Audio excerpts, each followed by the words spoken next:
खुलुमबाय Bodoland एंखं television studio आं हायनार सिगयारि दिनैनि गाहाय रादाबफोराव दङ। 2021 मायथाइयाव आसामनि गासै सा 3095 सुबुङा गावखौनो फोथैनानै लादों। आसामाव फैगौ जुन दानहालागै गासै 16,000 टेट पास जानायफोरखौ फोरोंगिरि मासियाव थिसननाय होगोन। 187 साननि उनाव पेट्रल डिजेलनि बेसेना बांबाय। चिरांनि सापागुरि खैला मैला लामायाव डाम्पार गारि खारनायखौ बन्द खालामबाय। नखर बिफाना माखासे पुलिस अफिसारफोरखौ सोलाय-सोल' खालामदों। गुवाहाटी गरसुक आरो बङाइगाव गेरख'आबारियाव गोबां ड्राग्स हमदों। दानिया फैदो आबुं रादाबाव।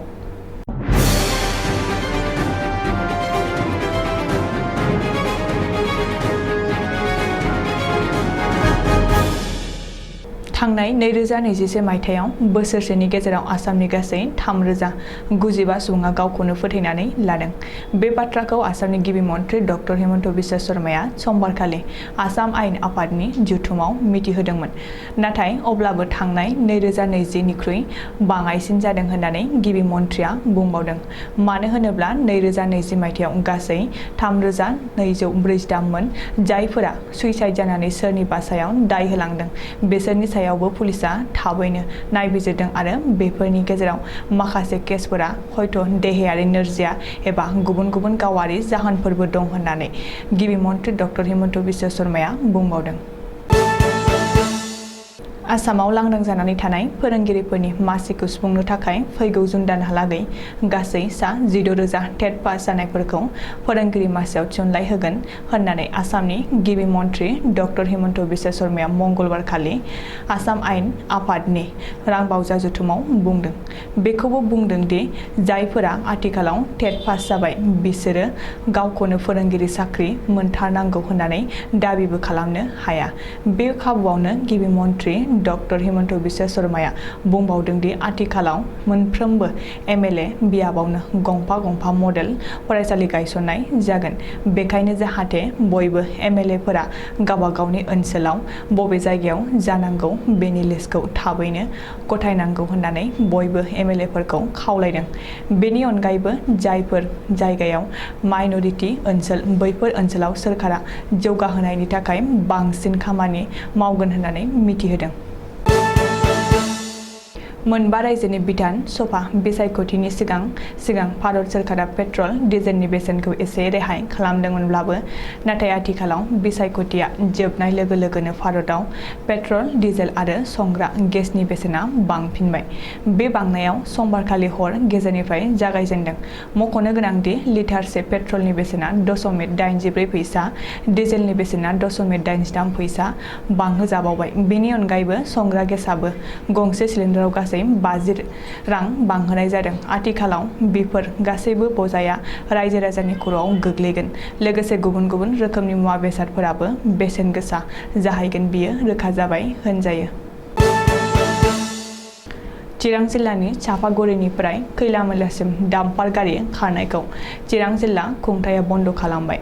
मख'नो गोनांदि थांनाय रबिबारखालि थांगाबारि गामिनि धर्मेश्वर नार्जारिनि अनजालि बिसि दीपिका नार्जारिया गावनि स्कुटिजों चापागुरिनिफ्राय गावसिनि आंगो गामियाव फैबाय थानाय समाव हाग्रामा दालां खाथियाव पुलिसनि सिग्रोम जेवरानि थाखाय गंसे डाम्पार गारिजों मोगा-मोगि सौदावनानै जायगायावनो जिउ गोमानांदों।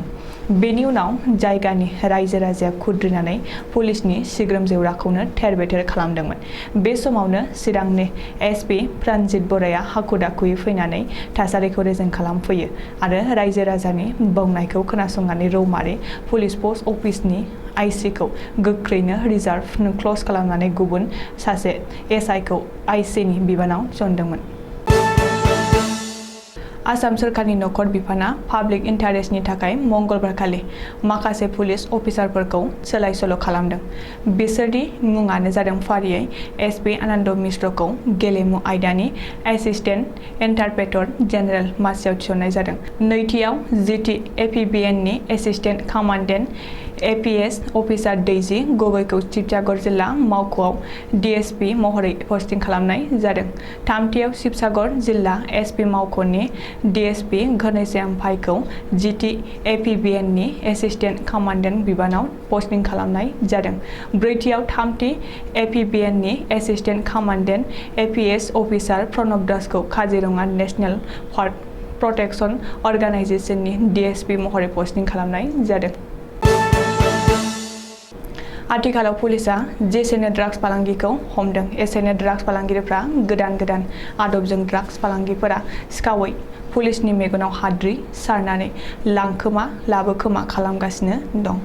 गुवाहाटी नोगोरमानि गरसुक पुलिसा लामायाव AS01 AC 1845 नम्बरनि गंसे ट्राकखौ सिग्रोमनानै गोबां बिबांनि पेन्सिडिल फेहोग्रा कफ सिरापजों लोगोसे सासे हमदों। गरसुक पुलिसनि सुलुङाव फोरमायनाय बादिब्ला बरागावनिफ्राय आगरतला फारसे गासै 69 कार्टुन जब्द खालामनो हादों।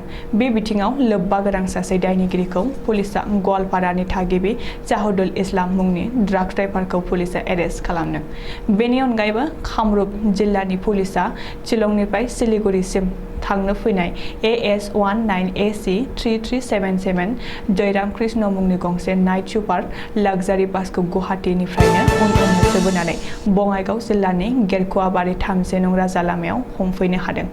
उनसंनानै बासखौ सिनायनानै सिग्रोमनायाव 4.9 किल'ग्राम ड्राग्स जब्द खालामनायजों लोगोसे सानै लोब्बा गोनां ड्राग्स पेडलारखौ हमनो हादों। पुलिसा मिथिहोनाय बादिब्ला बै ड्राग्सनि बेसेना 5 कौटि रांनि जागौमोन। दिनैनि रादाबा एसेनोसै, गोजोन्थों।